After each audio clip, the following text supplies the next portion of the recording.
Hello दोस्तों, मैं चंदन कुमार आपके अपने यूट्यूब चैनल मैराथन जी के जीएस पर स्वागत करता हूँ। दोस्तों, हम लोगों ने संविधान का क्लास शुरू किया था। संविधान की कड़ी की शुरुआत की थी। संविधान में हम लोगों ने पिछले वीडियो में 2 चैप्टर की बात कर ली थी। आज हम लोग एक अगले चैप्टर की बात करने वाले हैं। आज जिस चीज़ की हम लोग पढ़ाई करने वाले संविधान में वो है अनुसूची।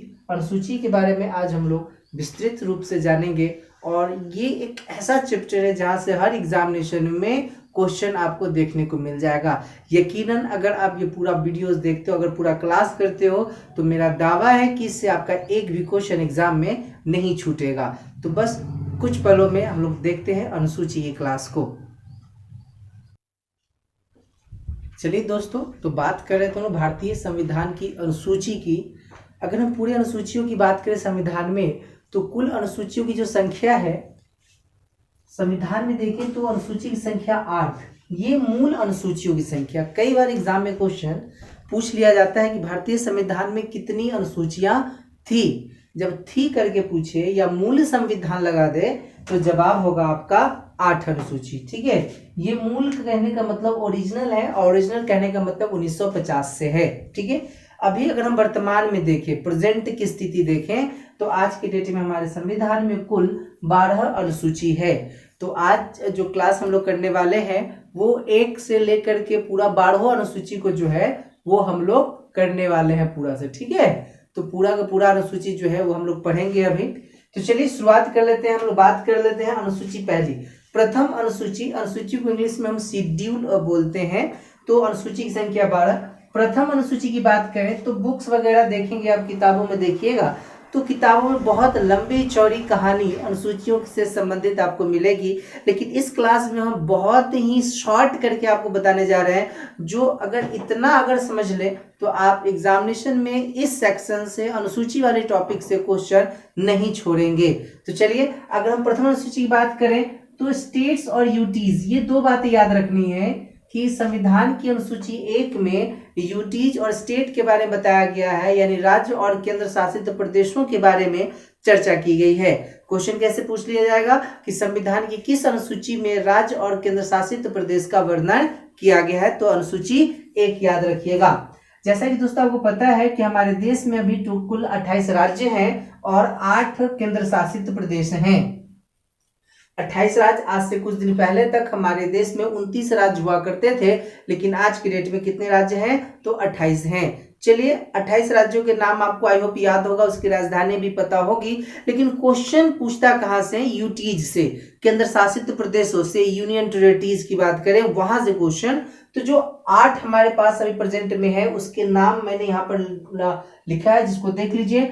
8 अनुसूची में जो पहला अनुसूची है वो दिल्ली याद रखना है। दिल्ली जो है वो केंद्र शासित प्रदेश के साथ साथ हमारे देश का राजधानी भी है, याद रखना है। ठीक है, हमारे देश का राजधानी भी दिल्ली है। एक क्वेश्चन जो आपके एग्जाम में पूछता है कि दिल्ली को राजधानी क्षेत्र कब बनाया गया, ठीक है, किस संशोधन के द्वारा बनाया गया, तो याद रखना दोस्तों, अगर हम दिल्ली को राष्ट्रीय राजधानी क्षेत्र देखें, दिल्ली को राष्ट्रीय राजधानी क्षेत्र कब बनाया गया, तो याद रखना है आपको 69वां संशोधन हुआ था संविधान में, और यह संशोधन 1991 में किया गया था। कब किया गया था, 1991 में यह संशोधन किया गया था। 69वां संविधान संशोधन क्या हुआ था, तो दिल्ली को राष्ट्रीय राजधानी क्षेत्र बनाया गया था। अब चलो दिल्ली के बाद अगर देखें तो दमन और दीव और दादरा नगर हवेली, कुछ दिन पहले तक दमन और दीव और दादरा नगर हवेली 2 अलग अलग केंद्र शासित प्रदेश हमारे देश में थे, बट आज की डेट की बात करें तो ये हमारे देश का एक केंद्र शासित प्रदेश बन गया है। अगर हम बात करें कि ये कब से हुआ है ऐसा, तो इसकी बात करें तो याद रखना आप 26 जनवरी, क्या याद रखना है आपको, 26 जनवरी 2020 से ये दोनों जो है वो एक केंद्र शासित प्रदेश हो गया है। आगे देखिए, चंडीगढ़ है, लक्षद्वीप है, अंडमान निकोबार है, पुडुचेरी है, जम्मू कश्मीर है और लद्दाख है। तो ये कुल 8 केंद्र शासित प्रदेश हमारे देश में भी है। अगर हम इन सबकी राजधानी देखें तो दोस्तों राजधानी से भी क्वेश्चन एग्जाम में पूछ लिए जाते हैं। तो देखो, दिल्ली की राजधानी नई दिल्ली है, दमन और दीव और दादरा नगर हवेली इन दोनों की राजधानी दमन बना दी गई है। चंडीगढ़ की राजधानी की बात करें तो चंडीगढ़ याद रखना है। लक्षद्वीप की राजधानी की बात करें तो कावारती, इसको वीवीआई बना लीजिए, बहुत बार एग्जाम में पूछ लिया गया है कि लक्षद्वीप की राजधानी कहाँ है। अंडमान निकोबार की राजधानी की बात करें तो पोर्ट ब्लेयर, दोस्तों इसको भी आप वीवीआई बना लो, बहुत बार एग्जाम में ये भी क्वेश्चन आया हुआ है कि पोर्ट ब्लेयर किसकी राजधानी है या अंडमान निकोबार की राजधानी कहाँ है। आगे बात करें हम तो पुदुचेरी की राजधानी पुदुचेरी, जम्मू कश्मीर की राजधानी श्रीनगर हो गया है और लद्दाख की राजधानी जो है वो लेह बना दी गई है। तो ये कुल 8 केंद्र शासित प्रदेशों के जो राजधानियां हैं वो आपको मैंने बता दिया, इसे ध्यान रखिएगा, खासकर ये 2 राजधानी जो आपके एग्जाम में बहुत पूछा जाएगा। चलो कुछ पॉइंट्स और मैं बता दूं, जैसा कि हम बात करें अभी आज के डेट में 28 स्टेट है, लेकिन कुछ दिन पहले ये हमारे देश में 29 था, 29 राज्य थे। तो 29वां राज्य हमारे देश में कौन बना था, वो तेलंगाना, जो आज के डेट में हमारा 28वां राज्य कह लो, लेकिन बना था ये 29वां के रूप में। कब बना था दोस्तों, तो 2 जून 2014 को इसे एक राज्य का दर्जा दिया गया था और ये आंध्र प्रदेश से अलग हुआ था। प्रेजेंट में इसकी कैपिटल हैदराबाद है, याद रखिएगा। आगे देखिए 28वां राज्य हमारा कौन बना, तो बना था झारखंड, जो बना था 15 नवंबर 2000 को, बिहार से अलग हुआ था। बिहार के दक्षिणी भाग को काट कर झारखंड बना दिया गया था और ये हमारे देश का 28वां राज्य जो आज के डेट में 27वां बन गया है। क्यों ऐसा हो रहा है, क्योंकि जम्मू कश्मीर एक राज्य था, उसको राज्य से हटा करके केंद्र शासित प्रदेश बना दिया गया। तो एक संख्या जो है हर राज्य की नंबर जो है वो घसक गई है, तो जो 28 था वो 27 हो गया, जो 29 था वो 28 हो गया है। आगे देखें जम्मू कश्मीर और लद्दाख से संबंधित कुछ बहुत मेजर फैक्ट जो आपको याद रखना है आने वाले हर एग्जामिनेशन के लिए। केंद्र शासित प्रदेश के रूप में, यूटीज का मतलब होता है यूनियन टेरिटरीज, ठीक है। केंद्र शासित प्रदेश के रूप में अगर हम देखें तो जम्मू कश्मीर और लद्दाख को कब घोषित किया गया कि हमारे राज्य देश का केंद्र शासित प्रदेश बनेगा, तो वो डेट था दोस्तों 5 अगस्त 2019। अगर हम बात करें कि हमारे देश का केंद्र शासित प्रदेश कब बन गया, यानी ये जो घोषणा थी ये लागू कब हुई, तो वो भी डेट याद रखना है लागू का 31 अक्टूबर 2019 को। ये एक चीज और बता दूं, 31 अक्टूबर को ही क्यों लागू किया गया, क्योंकि इस दिन हमारे यहाँ सरदार वल्लभ भाई पटेल की जन्म दिवस मनाया जाता है, जिसको हम लोग as a national unity day जो है वो हम लोग मनाते हैं। नेशनल यूनिटी डे के रूप में हम इसे बनाते हैं, ठीक है। तो उन्होंने हमारे देश में एकता की बात कही थी और यूनिटी की बात कही थी, इसलिए हम लोग उनके ही नाम पर इसे जो है घोषणा को लागू कर दिया था। और दमन और दीव की बात करें कि ये दोनों एक केंद्र शासित प्रदेश कब बना, तो इसके लिए डेट याद रखना है दोस्तों 26 जनवरी 2020 को इसे हम लोग एक केंद्र शासित प्रदेश बना दिया। तो ये याद रखना है आपको प्रथम अनुसूची, जिससे जुड़ा हुआ क्वेश्चन आपके एग्जाम में पूछ लिया जाता है। अगर आप स्क्रीनशॉट लेना चाहे तो ले लीजिए, हम आगे की अनुसूचियों की बात करेंगे। अब चलिए दोस्तों आगे की अनुसूची को देखें। तो अभी हमने पिछले स्लाइड में अनुसूची 1 देखा। शेड्यूल 2, अगर अनुसूची हम दूसरे अनुसूची की बात करें तो इसमें वेतन और भत्ता, ये 2 वर्ड याद रखना है बस आपको, ठीक है। सैलरी और अलाउंस कहेंगे कि अनुसूची 2 में वेतन और भत्ता का वर्णन है। अब कहिए किसकी वेतन किसका भत्ता है इसमें, तो भारतीय राज्य व्यवस्था से जुड़े लोगों की। कुछ लोग ऐसे हैं जैसे जो भारतीय राज्य व्यवस्था से जुड़े हैं, हमारे सिस्टम से जुड़े हैं, उनकी सैलरी और उनके भत्ते की बात की गई है इसमें।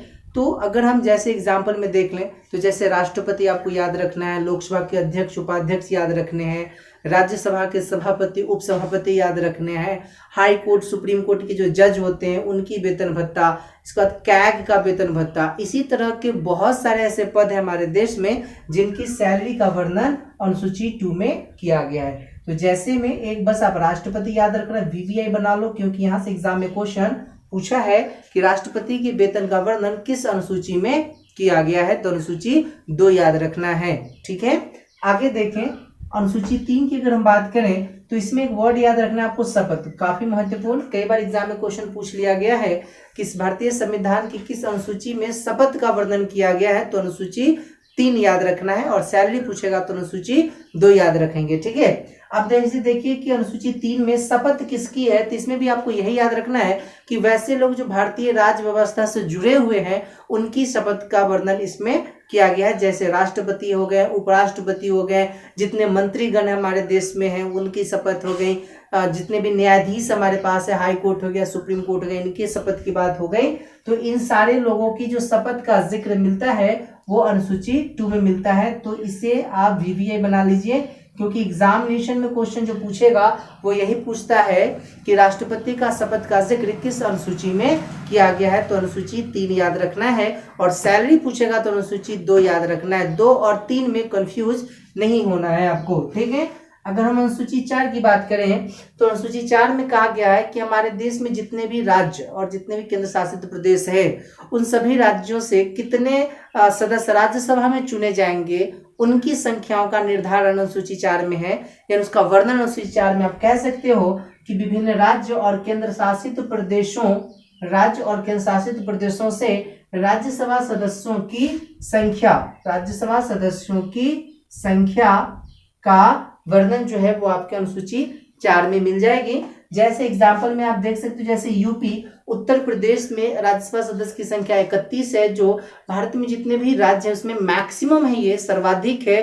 क्वेश्चन कभी कभी यहाँ से भी उठाते हैं कि सबसे ज्यादा राज्यसभा सदस्य की संख्या किस राज्य में है, तो यूपी में है। आगे देखें हम, अगर अनुसूची 5 की बात करें तो इसमें याद रखना है आपको अनुसूचित जनजाति क्षेत्रों के प्रशासन एवं नियंत्रण का वर्णन। यानी इसमें आप इन शॉर्ट कह सकते हो कि SC ST है ना, SC ST जो क्षेत्र है वहां के प्रशासन, वहां के नियंत्रण के बारे में जो है अनुसूची 5 बताता है, और ये अनुसूची जो है वो पूरे भारत में लागू होता है। आपने देखा होगा कि SC ST के जो फील्ड्स हैं वहाँ पर उनके लिए स्पेशल प्रोविजन दिए जाते हैं, स्पेशल लॉ होते हैं उनके एडमिनिस्ट्रेशन की। तो ये सारी बातें हमें अनुसूची 5 में मिल जानी है। चलिए दोस्तों आगे देखेंगे हम 6, 7, 8, 9, 10, 11 और 12 अनुसूची। तो बने रहिए हमारे साथ, वीडियो को स्किप मत कीजिएगा क्योंकि बहुत महत्वपूर्ण टॉपिक है और यहाँ से हर एग्जाम में क्वेश्चन पूछ ही लिया जाता है। तो चलिए देखते हैं अगली अनुसूची को। चलिए दोस्तों, इससे पहले की स्लाइड में हमने अनुसूची 1, अनुसूची 2, अनुसूची 3, अनुसूची 4 और अनुसूची 5 तक की चीजों को देख लिया था। इस स्लाइड में 6 और 7 की बात करेंगे। तो अगर हम अनुसूची 6 की बात करें तो दोस्तों याद रखना है कि इसमें अनुसूचित जनजाति क्षेत्रों के बारे में बताया गया है, इसके प्रशासन और नियंत्रण के बारे में। अगर हम अनुसूचित जनजाति की बात करें तो इन शॉर्ट हम इसे ST यानी शेड्यूल्ड ट्राइब कह सकते हैं। ये जो 4 राज्य है जिसमें अनुसूची 6 लागू होता है, ये काफी इनके प्रोग्रेस, इनके डेवलपमेंट से जुड़ा अगर बात करें हम तो काफी दयनीय अवस्था में ST कैटेगरीज वहां पर है, जिस वजह से इस व्यवस्था को लाया गया है। अगर हम अनुसूची 5 और 6 में अंतर देखें तो उस वहां वाले में देखा था कि SC ST दोनों के बारे में बात की गई थी और यहाँ पर केवल ST के बारे में बात की जा रही है। क्वेश्चन क्या पूछता है कि ये कितने राज्य में लागू होता है। दोस्तों याद रखना केवल 4 राज्य। ये 4 राज्य कौन है, इसको याद करने का एक बड़ा प्यारा सा ट्रिक हम आपके लिए लेके आए हैं। याद रखना इसके लिए ट्रिक, एक वर्ड ATM मनी। क्या याद रखना है दोस्तों? ATM मनी याद रखना है। ये ट्रिक आपको उन 4 राज्यों को याद करवा देगा जिसमें अनुसूची 6 लागू होता है। तो देखिए, A for Assam, T for Tripura, M for Meghalaya और M फॉर मिजोरम। बिल्कुल दोस्तों, ये जो 4 राज्य हैं लगभग नॉर्थ ईस्ट स्टेट है भारत के। तो कहीं कहीं अगर ये 4 राज्य आपके ऑप्शन में ना दिखाई दे तो एक थोड़ा सा ध्यान देंगे, इसकी जगह पर आपको ऑप्शन में नॉर्थ ईस्ट स्टेट भी आपको ऑप्शन में मिल सकता है। तो अगर आपके ऑप्शन में नॉर्थ ईस्ट स्टेट मिले तो भी सही जवाब, या ये 4 राज्य मिले तो भी सही जवाब होगा। एक ऐसा नॉर्थ ईस्ट स्टेट है जो आपको हमेशा परेशान करता है एग्जाम में, वो है मणिपुर। बिल्कुल दोस्तों, मेघालय, मिजोरम और मणिपुर ये 3 ऐसे राज्य हैं जिसके नाम में आप अंतर कर पाना थोड़ा सा मुश्किल हो जाता है इन सारे क्वेश्चनों में। तो उसके लिए ट्रिक याद रखना कि ट्रिक में मनी है, मतलब राज्यों में मणिपुर अनुसूची 6 में शामिल नहीं होगा। और मैंने भी बताया ना कि जब दयनीय स्थिति होगी तभी शेड्यूल 6 वहां काम कर रहा है, यानी मणिपुर में मनी है मतलब वहां के लोग पास मनी है, तो मनी है तो अनुसूची 6 लागू नहीं होगा। तो ऐसे करके भी अनुसूची 6 के राज्यों को आप याद कर सकते हो। इन शॉर्ट ATM मनी याद रखेंगे। अब देखिए हम लोग अनुसूची 7 की अगर हम बात करें तो इसमें केंद्र सरकार और राज्य सरकार के बीच शक्तियों का बंटवारा जो है ये किया गया है। दोस्तों थोड़ा सा मैं आपको याद करा दूं, सोर्सेज की क्लास में हमने इसको पढ़ा था। आप कमेंट में बताएंगे कि राज्य सरकार और केंद्र सरकार के बीच शक्तियों का बंटवारा किस देश से लिया गया है, ये प्रोविजन, उस देश का नाम जरूर बताएंगे आप। तो इस अनुसूची में इन दोनों सरकार के बीच जो शक्तियों का बंटवारा है वो किया गया है। नोट में देख लीजिए यहाँ पर कि यह बंटवारा 3 सूचियों के आधार पर किया गया है। ये बहुत महत्वपूर्ण बात है और ये एग्जाम में पूछ लिया जाएगा कि अनुसूची 7 में शक्तियों का बंटवारा किस आधार पर है, तो वो सूची यानी लिस्ट के आधार पर है। कितने लिस्ट है दोस्तों? 3 लिस्ट है। कौन कौन है वो देखो। तो पहले लिस्ट की बात करें तो पहला लिस्ट याद रखना है संघ सूची, यानी इसको हम यूनियन लिस्ट कहेंगे। इसमें जो भी विषय दिए गए हैं इस सूची के विषय पर केवल केंद्र सरकार कानून बनाएगी, याद रखना है। इसके विषय में राज्य सरकार इंटरफेयर करने नहीं जाती है, तो केवल केंद्र सरकार कानून बनाती है। ये विषय क्या है, ये एक खास बात, विषय क्या है, तो जो आप पढ़ते हो हिस्ट्री, बायोलॉजी, फिजिक्स, केमिस्ट्री, ये विषय नहीं, यहाँ पर वैसे विषय को रखा गया जिससे देश का विकास हो सके। बिल्कुल, कौन से विषय है? तो पहले विषय की संख्या देख लो। ओल्ड नंबर का मतलब है कि शुरुआत में या पुराने में कितने विषय थे। तो इस सूची में यानी संघ सूची में पहले 97 विषय थे। आज के डेट में यानी प्रेजेंट में अगर देखें प्रेजेंट नंबर, तो अभी हमारे यहाँ 100 कितना दोस्तों 100 विषय है। पहले कितना थे 97, अभी कितने हैं 100 है। अब कहोगे विषय कौन सा, तो चलो मैंने कुछ एग्जाम्पल लिख दिया है यहाँ पर। एग्जाम्पल से आप पकड़िए क्योंकि एग्जाम में उदाहरण पूछ लिए जाते हैं कि ये किस सूची का एक उदाहरण है। तो जैसे रेलवेज का आपने नाम सुना होगा, जो रेलवे है इससे जुड़ा हुआ जितना भी कानून होता है सब केंद्र सरकार बनाता है, इसमें स्टेट गवर्नमेंट इंटरफेयर नहीं करता है।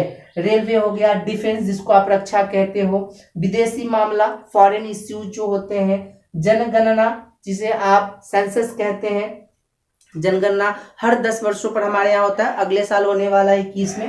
पोस्ट ऑफिस से जुड़ा हुआ बातें, मुद्रा व्यवस्था से जुड़ी हुई बातें।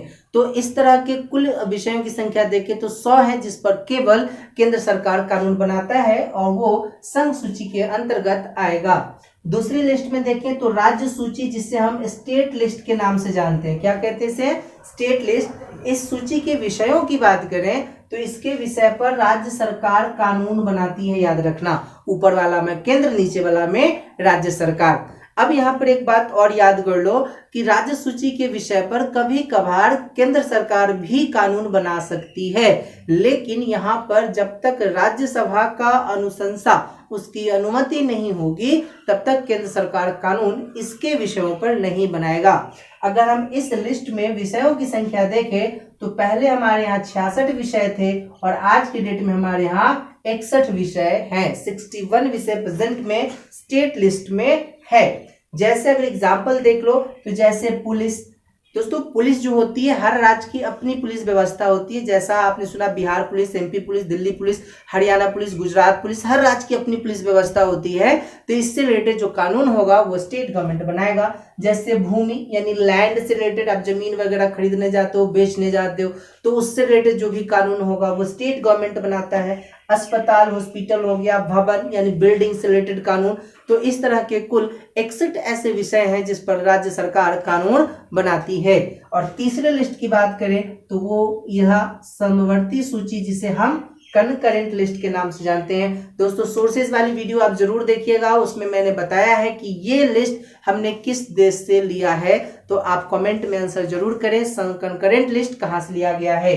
अगर हम इस लिस्ट की बात करें तो इस पे जो सब्जेक्ट है इस पर दोनों सरकार यानी केंद्र सरकार और राज्य सरकार दोनों कानून बनाएगी। और इस लिस्ट में विषयों की संख्या अगर हम देखें तो पुराने विषय की संख्या 47 थी और आज की डेट में कुल 52 विषय हैं।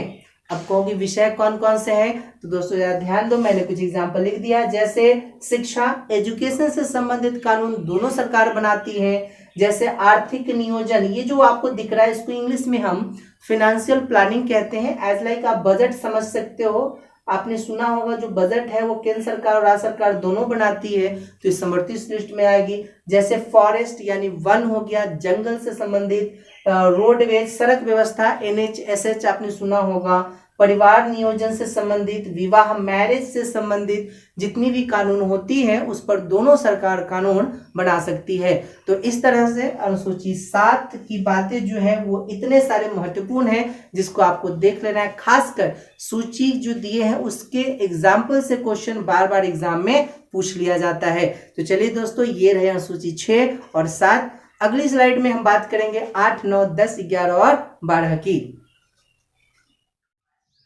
चलिए दोस्तों, बात करते हैं हम लोग अनुसूची 8 की। ये बहुत महत्वपूर्ण है और इसे आप VVA बना लीजिए क्योंकि इससे एग्जाम में क्वेश्चन लगभग पूछ ही देता है। ठीक है, चलिए अनुसूची 8 में क्या है तो बात करें इसमें, तो इसमें भाषाओं का जिक्र किया गया। ठीक है, क्वेश्चन कैसे पूछेगा कि भारतीय संविधान की किस अनुसूची में भाषाओं का वर्णन किया गया है। तो दोस्तों याद रखना अनुसूची 8 में। अब यहाँ से देखिए कि जब हम ओल्ड नंबर यानी पुराने विषयों की मतलब पुराने भाषाओं के नंबर की बात करें, यानी जब हमारी संविधान बनी थी उस समय, तो उस समय हमारे संविधान में 14 भाषाओं को जो था वो मान्यता दिया गया था। कितनी भाषाएं थी? 14 भाषाओं को मान्यता दिया गया था। लेकिन अगर प्रेजेंट की बात करें, हम एट प्रेजेंट वर्तमान की बात करें, तो कुल 22 भाषाओं को मान्यता दिया गया। याद रखना है, क्वेश्चन कई बार एग्जाम में आया हुआ है कि वर्तमान में भारतीय संविधान में कितनी भाषाओं को संवैधानिक मान्यता प्राप्त है, तो 22, और पहले कितना था तो 14 में 22 आ गया तो 8 बढ़ गए। इन 8 भाषाओं को हमें स्टडी करना है कि कौन कौन सी भाषा कब और किस संशोधन के द्वारा 8वीं अनुसूची में शामिल किया गया है।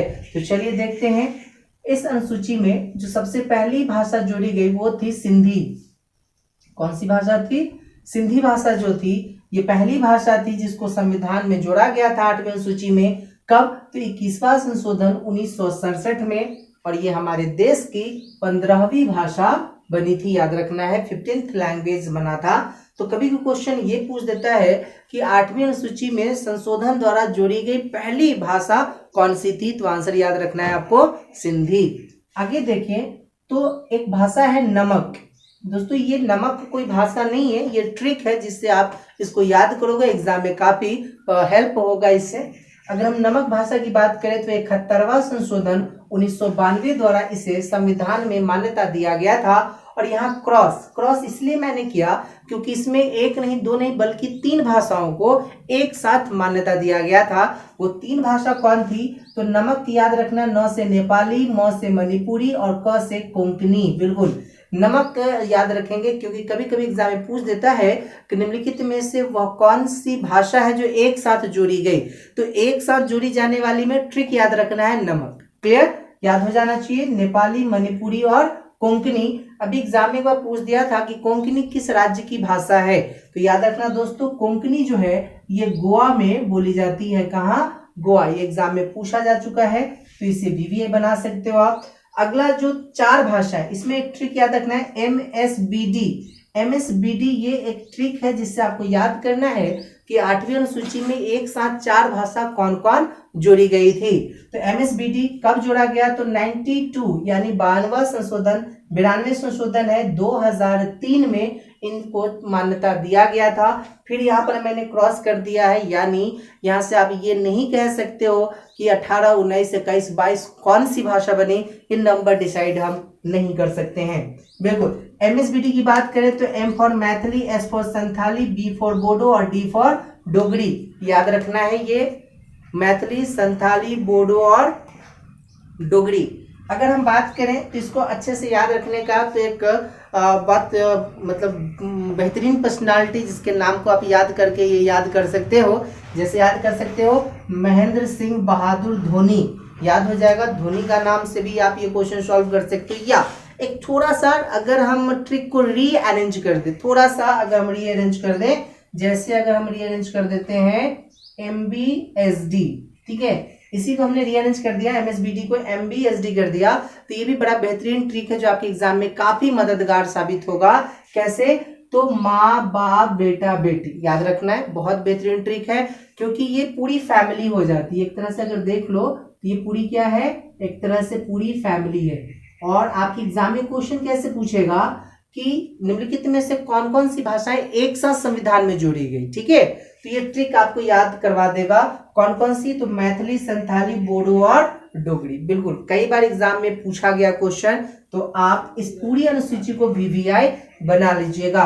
अगर हम बात करें संविधान के भाग 17 की, हमने आपको बता रखा है कि संविधान में कुल 22 भाग है। उसमें जब आप 17वें भाग में पहुंचोगे तो इसमें भाषाओं का जिक्र किया गया है, यानी ये भाषाओं से संबंधित है। इसी भाग में आर्टिकल 343 में जब चलेंगे तो इसमें हिंदी को राजभाषा, राष्ट्रभाषा, मातृभाषा, mother tongue, language of the nation, इस तरह के दर्जे से इसको नवाजा गया है। तो हिंदी को राजभाषा का दर्जा दिया गया है आर्टिकल 343, और आर्टिकल 345 याद रखना है कि इसमें क्षेत्रीय भाषाओं का प्रावधान है, यानी रीजनल लैंग्वेज, जो किसी पर्टिकुलर एक स्टेट की लैंग्वेज होती है, वैसे लैंग्वेज की चर्चा उसमें की गई है। और कहा यह जाता है कि 8वीं अनुसूची में शामिल किसी एक भाषा को आप अपने राज्य का क्षेत्रीय भाषा यानी रीजनल लैंग्वेज बना सकते हो। जैसे गुजरात में गुजराती है, बंगाल में बंगाली है, महाराष्ट्र में मराठी है। इस तरह की लैंग्वेज की चर्चा आर्टिकल 345 में किया गया है। चलिए दोस्तों, बात करेंगे हम लोग आगे अनुसूची 9, 10, 11 और 12 की। इससे पहले की स्लाइड में हम लोगों ने अनुसूची 8 तक की बातों को देख लिया था। अब 9, 10, 11, 12 ये 4 जो अनुसूची है उसको देखें। तो अनुसूची 9 की अगर हम बात करें तो एक चीज गौर कीजिएगा कि पहली वाली स्लाइड में जो हमने बताया था कि हमारे संविधान में पहले 8 अनुसूची थी, 12 हो गई थी।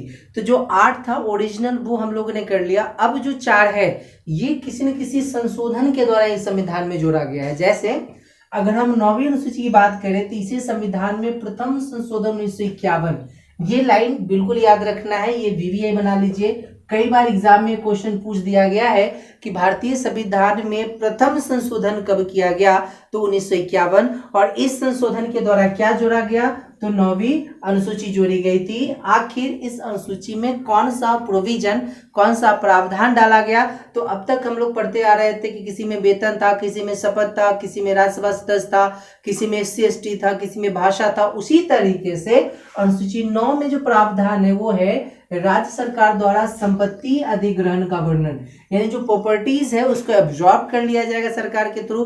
किस नियम कानून से किया जाएगा, इसी नियम कानून का वर्णन अनुसूची 9 करता है। खासकर जो ये संपत्ति अधिग्रहण है ये भूमि से संबंधित है, ठीक है, याद रखना है। जब भी भूमि वाला कोई भी क्वेश्चन आए तो उसका सही जवाब अनुसूची 9 होगा। और इसका संशोधन याद रखिएगा प्रथम और 1951। अगर हम बात करें 10वीं अनुसूची को, तो इस अनुसूची को संविधान में 52वां संशोधन 1985 द्वारा जोड़ा गया है। यहाँ पर ईयर और अमेंडमेंट में कंफ्यूज मत होना है ना। कभी कभी अमेंडमेंट पूछ देगा तो ईयर वाला ऑप्शन पहले होता है, कभी कभी ईयर पूछ देगा तो अमेंडमेंट वाला ऑप्शन पहले। तो 52वां संशोधन 1985 याद रखना है। कौन सी शेड्यूल, तो 10th शेड्यूल। आखिर इसमें है क्या, तो 10वीं अनुसूची में दल बदल विरोधी कानून का जिक्र किया गया है, वर्णन किया गया है, ठीक है। दल बदल विरोधी कानून ये नेताओं से, पॉलिटिक्स से जुड़ा हुआ है, जिसका एक्सप्लेनेशन यहाँ मिलेगा। अगर हम 11वीं अनुसूची की बात करें तो इसे संविधान में 73 संशोधन 1993 के द्वारा जोड़ा गया था। और इस अनुसूची में क्या है, तो इसमें ग्राम पंचायत के बारे में बताया गया है। दोस्तों, ग्राम पंचायत के ऊपर में एक बहुत डिटेल वीडियो लेके आने वाला हूं आपके लिए, तो आप परेशान बिल्कुल ना होना है कि ग्राम पंचायत के बारे में बताया गया तो क्या बताया गया। ये मैं एक सेपरेट वीडियो लाऊंगा तो वहां पर बताऊंगा कि ग्राम पंचायत की स्थापना कब हुई और किस तरह से वो फंक्शन करता है। फिलहाल एक चीज याद रखना कि ग्राम पंचायत को काम करने के लिए इस अनुसूची में 29 विषय जो है वो दिए गए हैं। ये याद रखना है कि 11वीं अनुसूची में कितने विषय दिए गए हैं, 29। चलिए आगे देख लेते हैं। 12वीं अनुसूची की बात करें तो इसे 74वां संविधान संशोधन 1993 द्वारा इस अनुसूची में मतलब जोड़ा गया है इसे। अब देखो कि इस 12वीं अनुसूची में है क्या, तो इसमें नगर निगम से संबंधित या इसे आप कह सकते हैं कि शहरी क्षेत्र की स्थानीय स्वशासन संस्थान जो होता है उसके बारे में यहाँ पर एक्सप्लेनेशन है, उसका वर्णन किया गया है। इन शॉर्ट आप नगर निगम भी लेके चलोगे तो याद हो जाएगा। अच्छा, एक चीज याद रखना कि नगर निगम को फंक्शन करने के लिए इसमें जो टोटल विषय दिए गए हैं, इन विषयों की संख्या 18 है, ठीक है, ये बात याद रखना। जब मैं ग्राम पंचायत वाली वीडियो लाऊंगा तो उसमें इसकी भी चर्चा जरूर करूंगा, जिससे कि आपके ज्यादा से ज्यादा क्वेश्चन बन जाए। तो हमारे साथ यूं ही बने रहिएगा ताकि पूरी कॉन्स्टिट्यूशन की चैप्टर वाइज डिटेल आप तक पहुंचते रहें। दोस्तों, अगर ये वीडियो आपको अच्छी लगी हो तो चैनल को सब्सक्राइब जरूर कीजिएगा, लाइक और अपने दोस्तों के बीच से शेयर भी जरूर करें, फैलाइएगा जरूर ताकि उन्हें भी फायदा हो सके। चलिए अगली वीडियो में हम मिलेंगे संविधान के एक और बहुत ही महत्वपूर्ण चैप्टर के साथ। थैंक यू, धन्यवाद।